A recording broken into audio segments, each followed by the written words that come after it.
My favorite part of that whole quote was just a syringe full of transformational aspiration. I was like, yes, I'm just gonna call it good. But I love that because it is a really good quote. But I would love to throw that in the face of every person who is just like, it's just a fantasy book. It's not even like real. And it's like, okay, shut up. You don't know what you're talking about. Like I do love that. Like reading fantasy still has its benefits, even if because the stories fake. can inspire you, and they can, and the characters and what they learn and the growth they do can like shine through in you. We didn't know it, but when we got these secret projects, Brandon was really sticking us all in the behind with an aspiration of the syringe. I know. I also secretly thought, does this mean that Brandon doesn't want us to try to meet him? I'd be like, Brandon, I want to meet you, but I read your quote from Hoyd. So don't leave me alone.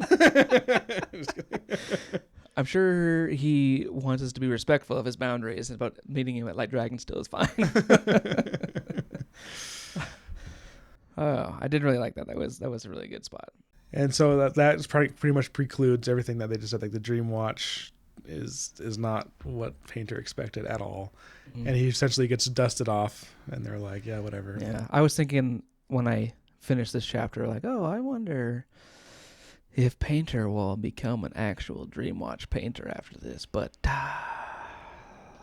future things we learned in the next couple chapters made me think that his job is no longer going to be necessary. Actually, that's a good point, yeah. And so Painter determines, he's like, I guess I'm going to have to do this by myself, which kind of sucks. And that takes us to chapter 38. Yeah, chapter 38. 38 is where I kind of... We get this question answered, but I wanted to bring it up before we actually answer it. But I was kind of just thinking, like, what the heck is the point of this whole thing? Like, these nightmare things created this machine that then destroyed everyone and kind of created them. They got all these spirits and nightmares and whatever that now like follow, and I don't know if they worship this machine, but they follow it like it's some sort of like all-knowing leader thing. And I didn't understand what the point of it was. Like, it didn't make any sense. Like, what is this machine's end goal? Why did they even make it? But I don't remember when they say it exactly, what the machine was made for. Yes, we will get to that. But we'll get to it, yes. So I think the important thing from this chapter right off the get-go is, I don't remember exactly where it is. I didn't mark it. But Yumi, she bursts out of her wagon, and first thing, even though it seems like she came pretty soon after Li Yun left, she doesn't see anybody. She doesn't see Li Yun. She doesn't see villagers, a town full of people or like farmers. That would be. And she's like, wow, maybe they are sick. But I think Hoyd mentions that it had the emptiness of, or maybe I don't know if it was Yumi or Hoyd that thought or said this, but it was the emptiness had more of a feeling like an empty set, like not just like a town where people are all inside sick. It just felt like it just felt like fake. This is a stage and this is a set. And Yumi, I think, realizes this on an intrinsic level because she says she finally decides to try things Painter's way, and she picks up a big old rock and she's like, I'm gonna smash that machine, smash it. Yeah.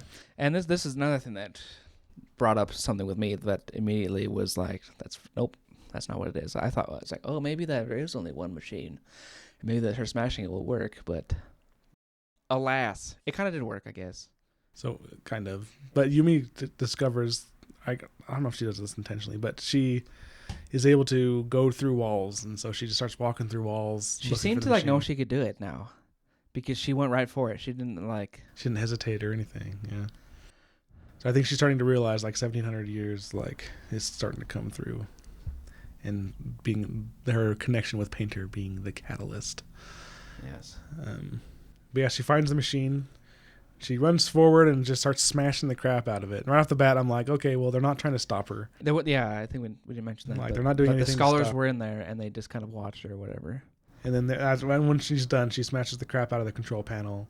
And they're like, what do you think you're even doing, kid? And she's like, I'm ending this, saving us. And they're like, you think that is the machine? This is a prototype. This is a bud compared to the tree. And they're like, what? There's a father machine? Where?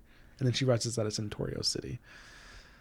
Wherever that is. We don't know where Torio City is. So that's kind of where she's like, oh, there's no festival at all. And we get a little hint. And then she's like, at the festival, did you turn it on during the festival? And then one of the scholars is like, yeah, 1,763 years ago on festival day, we created the power. Like their goal was to create a machine that could use spirits as a power source, and it worked, but a little too well. Yes. And like this is kind of like classic, because like I think this is the same kind of thing that happened in our world. Like we created computers and stuff like that, and like gave it a command, but then it took the command in a different way than we meant it. But like these guys created something that was able to use human souls as its own power source. Yeah, and they didn't they of. programmed it like, okay, use the spirits in the ground. They didn't say that. They said use the souls or whatever, and then it used literally everyone. Yes. So they gave it a command to stack rocks, and then when the machine turned on, Hoyt starts talking about this in chapter 39. So skipping ahead, but at the same time not skipping ahead. So because the scientists or these nightmares kind of give little hints. They're like, it fed on us instead, and now we serve it, and it's everyone serves it except for the Yokihijo. And then they look at Yumi, and then she runs. Now we're in 39, where we get all this super awesome information. So basically what happened is, for those of you who have read Warbreaker, they somehow created a partially awakened machine. So this isn't just a machine. This is an awakened machine, which has some sentience. And the rule they gave, the command they gave it was stack rocks. And Toyd's like, you have to be very, very, very careful how you word these things. Because what happened is they made this machine, this huge machine, to stack rocks. And as soon as it became aware, it says, I need to stack rocks. I need energy. I need a lot of energy, and I need it now. And so I just imagine this big pulse, like, it just killed everyone. Yeah. And then harvested their investiture and imprisoned their souls. Yeah. What I thought was crazy is the shroud is like the exhaust, I think Hoyd put it. That's the exhaust of like the machine destroying everyone. So everyone except for the nomads, which is Painter's ancestors. Yes, which is cool. I thought that was cool to hear about that. Yeah, which was killed and then harvested and then imprisoned. And then Hoyd goes on to mention that didn't satiate its hunger. It still needed more power. And so then it went after the spirits. And when it got to the spirits, it finally got all the spirits from the entire planet. And then it was like, yeah. It was like, very nice. And then during that time, it doesn't specify how long, but the 14 Yokihijo women, their souls were able to free themselves and like start to form. And then the machine was like, yeah. And so it created prisons. It created like these tunnels of the nightmare juice, of the people juice, that kind of like reflects a world and this that they live in, this town. It's like the same town. She never travels anywhere. I know we mentioned like, they travel, like when she's sleeping, they travel through the, nope. Yeah, nope. Just like, and they even said like, you've lived in this same town and you've never moved for 1,700 years. That's so crazy. And then so insane. Yeah, and then it brought in other souls, and it forces them to play a role essentially. I don't think they actively know that it is, because it erases their memories, and so they're all just kind of living this unknowingly Groundhog Day type situation. That was a lot of talking, but yeah. So like crazy. I don't think Yumi even ever met any of the other Yokihijo. Yeah, probably not. I think everyone that she's ever even though she's got like the memories of it, I don't think they're real. Mm-mm. How could they be? Yeah. Well, I don't know, because if her memories reset every day, she's reliving the same day every day. And Hoy did mention that Lee Yoon is the actual person that raised Yumi. I think those memories were real from her childhood, and the day she's reliving is when she was already like at this point an adult. That'd be weird though. So she still has her memories from her previous life. I wonder if that actually means. I was thinking the whole Yokihijo position was created by the machine, but maybe it still existed, because I mean the machine stacked rocks. So does it mean that they still built the machine to stack rocks so that the Yokihijo wouldn't have to anymore? That's kind of what it. Well, I don't know if that's like the exact purpose, but they said that they wanted to attract spirits so they could they'd make the spirits and make them power. And we finally answers our Heon line question, because we're like, where the heck is that coming from? And Hoyd kind of mentions it, and he's like, the machine did all this crazy stuff, and it like kind of made the planet desolate. And then he mentions that the nomads found like little terminals where these unexplainable sources of power were coming from, and we're like, Yeah. like it's totally the machine. Doesn't outright say it, but it's obvious that the Heon lines, that power Painter's world, is coming from the machine that is imprisoning Yumi.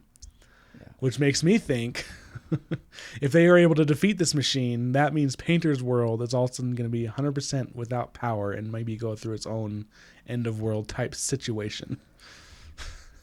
Because imagine like in our world, like if all the power all of a sudden is just gone, there's no more electricity at all, and there's no way to bring it back. No one knows how to bring it back. Like, what the heck is even going to happen? I don't even know. Because Painter made it clear in earlier chapters, a lot of their infrastructure and things they do rely on the Heon lines. Like, I don't know, maybe the Shroud will go away, maybe it won't, but if it doesn't, then they're going to be in darkness, except for fire. They're not going to have running water. A lot of their farming and their food and their harvesting comes from Heon lights, and everything revolves around the Heon lines. And so if they destroy the machine, also when that's gone. Yeah, so I guess destroying the machine isn't going to get rid of the Shroud as far as we know. Like, it's not going to like suck it all back in or something. I don't know. I wonder if that's like this, like it's smog. I think because Painter's world is using the power, and then the machine's just continually creating power and just continually like billowing out soul smog.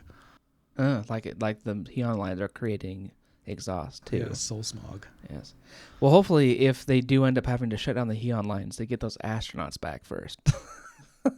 Actually, that's a dang good point. I'm like, well, they live there now. I forgot about them. Yeah, that would suck. They're like, Houston, we have a problem. Yeah, no kidding. Oh, that would really suck. Yes. Even though, because we don't know anything about it.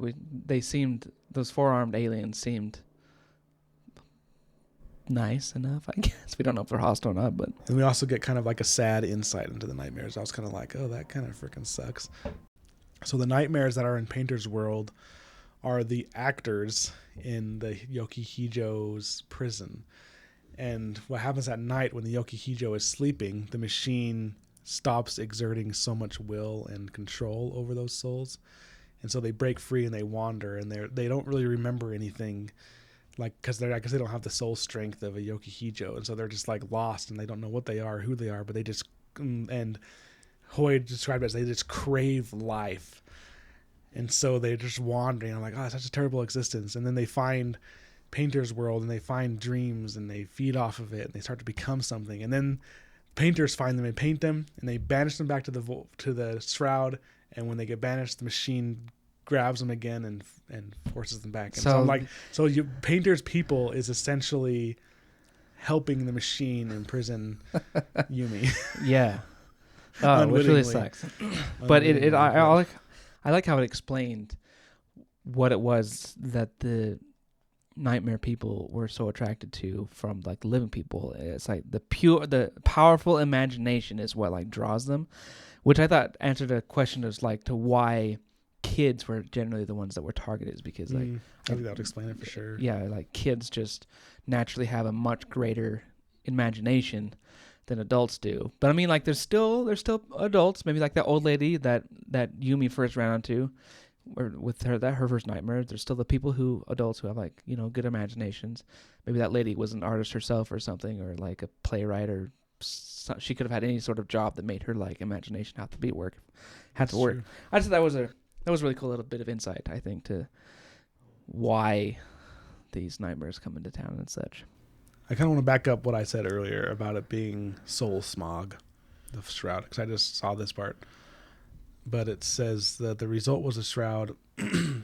So the machine immediately began feeding on people, destroying their bodies and harvesting their investiture. The result was a Shroud sprayed into the air, left to rain down and blanket the land. A dark miasma literally crafted from the dead. Everyone's identities evaporated and transformed into this dark force. Imagine it like the tar that decomposed bodies sometimes turn into over many years of incredible pressure. So maybe it's not like a continual thing. It's just there. So again, I don't know what's going to happen. Because if they destroy the machine, the Heon line, I don't know. I think this whole world is going to have to undergo a nice, good transformation. Yes. Maybe they will actually be able to find a way to use the spirits without like hurting the spirits to help them build a new world and stuff, and maybe use them as. I bet the day that Yumi's reliving is actually how they used the spirits before, where like they could ask the spirits for boons and they would kind of do it. Yeah, but then the machine. So I was thinking like the whole time that the machine was capturing their spirits, which it was, and just like doing something to them while they were in there instead of getting released eventually. Yeah, because it feeds on investiture. Yeah. And so once it already harvested that, the soul is just kind of like a soul. And then once it got the spirits that are pure investiture. And actually, the whole thing that triggered this was that one day, because this is when Hoyd mentioned that over 1,700 years, Yumi gets so good and her muscle memory is so awesome that she became so good at stacking that she was actually able to take one of the spirits away from the machine. Yes, I was going to bring that up because that was the spirit that she first talks to, and like is able to. And I liked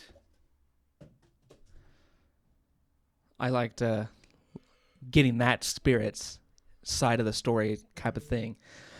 So because not only did like it talks to Yumi like yes, but it is able to follow Li Yun, which I thought was super interesting. Or was it? What, did he follow the spirit, or am I thinking of the spirit followed Li Yun? Okay, and when it happened to follow Li Yun was when Painter first encountered Li Yun. Yes, and the spirit saw Painter save that boy. Save the boy. And I think it was like specifically, but because if we remember, Painter was leaving. He was like, I'm off my shift. It's been a long night. Whatever. He had like all these reasons going through his head. But then he decided to turn around and help the boy. Yeah, and that's what got the spirit to be like, hey, link him to Yumi. He a hero. Yes. So yeah, all of that was in Yumi's world, the first part of 39. So a lot of stuff, a lot of things to unpack, but good stuff. And we jump back to Painter. And I this took a little bit of a twist I was not expecting, and then a bigger twist that I was really not expecting. But like Painter has done what he thought he could do. He talked to the Dream Watch, and they're just like, oh, we'll get to it. So now he is at the Shroud with all of his painting supplies, ready to take on as many nightmares as he can. It's like, maybe I'll get one or two before I'm killed. It's just like, all right, go down swinging, I guess. But I like how then he's the same way Yumi was like, I'm going to do this Painter's way when she tries to smash the machine. He's like, I'm going to do this Yumi's way. Yes, which I really like that. I like how we see that their character growth in this, where they're taking each other's ideas and like adapting, especially Yumi, where Yumi's like, but was so strict at the beginning, like, no, these are the rituals. This is the way it's supposed to be. And now she's not like that at all, which is great. But I like how he's like, sitting there at the Shroud. He's like, what am I lowly doing? This was stupid. There was another way. Then that's when he says Yumi's way. Can we go back to Hoyd? And we've already talked about a lot about this stuff, but the one thing here is there is just one thing I want to mention right off the bat is the machine. So going again, the machine evaporated the population of Torio, feeds on their power and spitting out the Shroud. But there were some people that the machine couldn't harvest or control, the Yokihijo. It says they were superficially killed during the machine's initial activation like everyone else. However, after a short time, these 14 souls poured themselves free of the Shroud and reformed. It's pretty crazy that they came back from the dead, refusing to be controlled. So I was still unclear, like if Yumi is actually like an actual person. It seemed like it was before, but now after the machine, I'm not so sure. Because I feel like she's not an actual person. Yeah, still. I think she's just a soul. Because I think if she would have completely reformed herself into like a human person, she would not have been alive 1,700 years later like she is now. She would have died again. So I think she's definitely still like it's just spirit, her soul, something or other. And I think it's nuts that I don't know how populated this world was before the machine, but it's a whole planet that it wiped out. So it blows me away that only 14 people were strong enough with investiture to reform themselves and pose a threat. Everyone's weak sauce. And then he also mentions the even though the machine kind of seems overwhelming and like powerful, the one weakness it has is that it doesn't plan, it doesn't have foresight, it just kind of follows its command. And so that's why I wasn't able to foresee that 1,700 years of doing the same thing over and over and over is going to make you like a freaking master. And so that's kind of what triggered this whole thing. We kind of already talked about that. I'm just kind of flipping through to see if there's anything we didn't talk about. I always say it. Sometimes I say words over and over that bugs me. But I thought it was interesting. I thought it was interesting that this whole thing for Hoyt started with Liyun, and like it's been through her eyes that he's learned a lot of this. Oh yeah, I forgot about this, but apparently, at the beginning of the book, Hoyt said that he got this story when he was in his statue form as like little snippets from their viewpoints. And yeah, you're right. He started with Liyun's viewpoint. Yeah, and he was somehow able to tap into something. I forgot what it was. Anyway, he was able to somehow see through Liyun's eyes and such and get more of the story. And he was even saying like the spirits were watching Liyun as well. Oh yeah, that's when he's like something, or then some irregularities about my specific nature tapped into the spiritual communication, letting me see what happened. So that's how Hoyt is able to even tell us this story instead of like what was happening in the noodle shop and who Design was flirting with or something. Yes, and then we get briefly back to Yumi, which is basically her just running away from the scholars, jumping on a tree and floating away. Just a few paragraphs. And then back to Painter. And that's where that one chapter ended too, wasn't it? When they first got on the tree, like they're just like, "Okay, fly away." And yeah, they're like, "See ya." And then chapter end. And this is where the other twist came to me. Yes, Painter decides his decision of doing Yumi's way is, yeah, I think you're probably about to talk about it. But he goes to the noodle shop, and he bows down to his knees and touches his head to the floor, like in classic Asian bowing, and just spills his guts. He apologizes. He says everything, how terrible it was and how sorry he is, and he was just trying to not hurt them, and he kept postponing it, and it was a pretty good apology, actually. Yeah, I think it was really good because he explained everything. He even mentioned some things that we talked about, like that, or I was talking about how it's just when you get down on that something like this big, it's so hard to just like, I need to stop doing this, and like I think he talks about that where like he's like I just couldn't get myself to stop, or I don't know exactly what he says, but it's something like that. And then he asks for their help. He explains it like, I've been interacting with nightmares, which I think was a good way to explain it. I was worried he's going to be like, I've been going to this different world and this woman who I love is going to die. But he was like, and said he was like, I've been communicating with nightmares and I've been interacting with them. And one of them, and it was going well, but it turned out not to be so well. And one of them told me that hundreds are about to attack and we're about to be destroyed, like that other city. Yes. And then there's kind of like silence, and then they're like, wow. But then Tojin's like, well, I guess we better go with you. And then Painter's like, what? Really? Yeah, that's where I was like, wow, I'm shocked. Yes, it just seemed like the way that they talked to Yumi, especially with that intervention, is just like they were so far gone in being angry with Painter. I just was like, they're never going to forgive him. I think I mentioned that in the previous episode where I was like, are they ever going to actually forgive him? And I actually wondered if he had said an apology this good a year ago, would they have been like forgiving, or is it like they've had a year to kind of brood and get pissed off and I think they've had a year talk about it, you know how and it then is, his like, apology. Yeah, I think they've had a year to brood, because you know how it is, like when you get with friends and you're like talking about something, you can seriously get yourself worked up. Yeah, so and I've never again been but a year's also lied this bad, yeah. But I remember like if someone has wronged me and they apologize immediately, I just don't even try apologizing because I don't care. I'm too pissed off or something. Yeah. But they're basically like, wow, but Tojin is the first to say like, yeah, let's do this. And then they're like, wow, you believe him? And then he basically says like, well, think of it this way. If he's wrong, we go out there, we're embarrassed, and we come back and have to eat our food cold.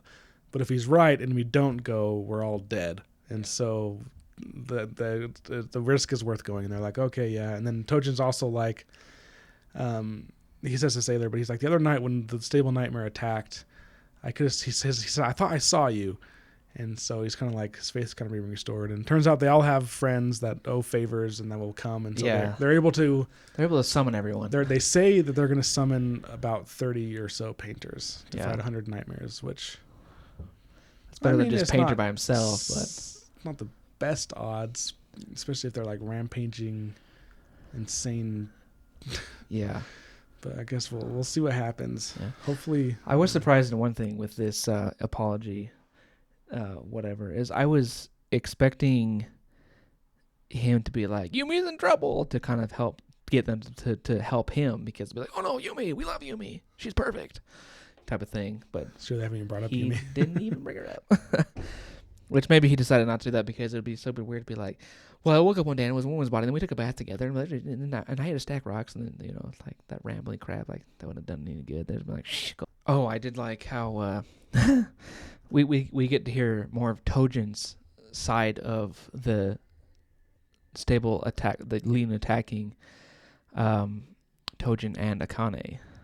And where it's like, the other night, when the stable nightmare attacked, it turned away for no reason and fled.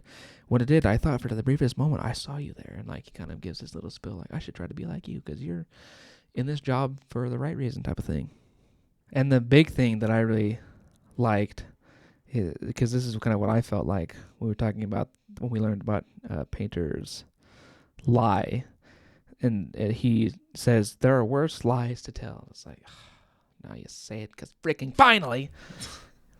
I just thought, like, okay, fine, be mad, but for the love.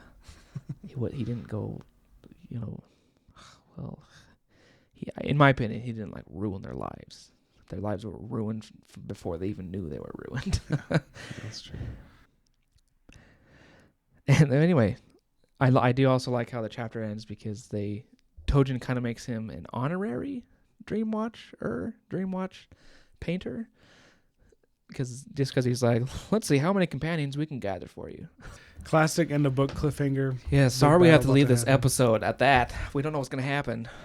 Well, we don't. We always say that we don't, but the listeners probably do. Yes, I'm not even giving predictions. We're Who just going to see what happens next week. It is kind of funny, I think, doing this podcast with these books, because like, what are these books, like 400 pages ish? Like, that's a super easy read, like a 1 week read, and we're taking 3 months to read it. Seriously. Well, any thoughts on what is going to happen when they try to face down all these nightmares? Not even going to try. Right. It's like, at this point in the story, I just want to see what's going to happen. That's kind of what it is. Like, we've exhausted all of our By this point, I obviously don't know what the heck's going to happen. I wasn't even close on any of my predictions. Yeah. So. The best thing, I don't know exactly how it's going to happen, but I just think that all the painters are going to put up one heck of a fight, but it's not going to be enough. And then like Yumi, and maybe by some another crazy twist, maybe the other Yoki Hijo will be broken from their prison and help the painters destroy the nightmares. Or maybe it's going to be something stupid, like Yumi's going to destroy the main machine, and then everything is just going to die, because like a hive mind type of thing, which I mentioned in past video, that is stupid. I hate the hive mind mentality thing. We will see. I think we're in for a treat. Yes, whatever it is, it's going to be good. I have faith in Brandon's ability to make it really good. He's got us by the stuffing now, though. I mean, that's for sure.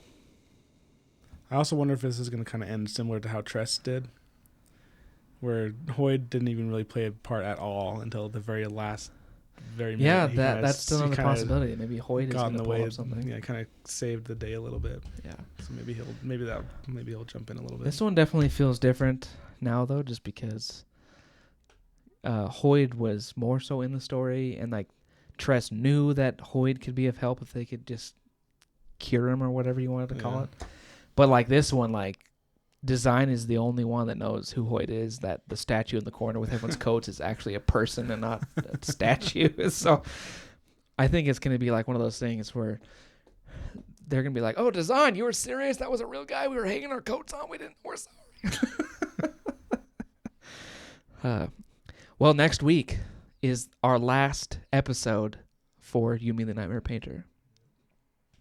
I'm excited and sad. It's always sad to finish a book. But it's also exciting because we can start the next one. I know. What's the next one going to be? They've all been great. All right. As usual, thank you for watching and listening. We hope you enjoyed. And we hope that if you are listening on the right platform or watching, leave us a comment or something. If you want to continue this conversation, give us your thoughts and feelings about Yumi the Nightmare Painter. Thanks for joining in. We'll see you in the next episode where we're going to wrap up Yumi the Nightmare Painter.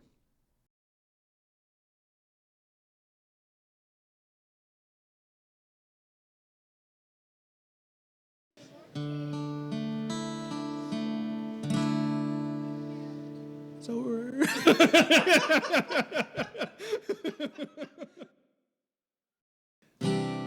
Take a break.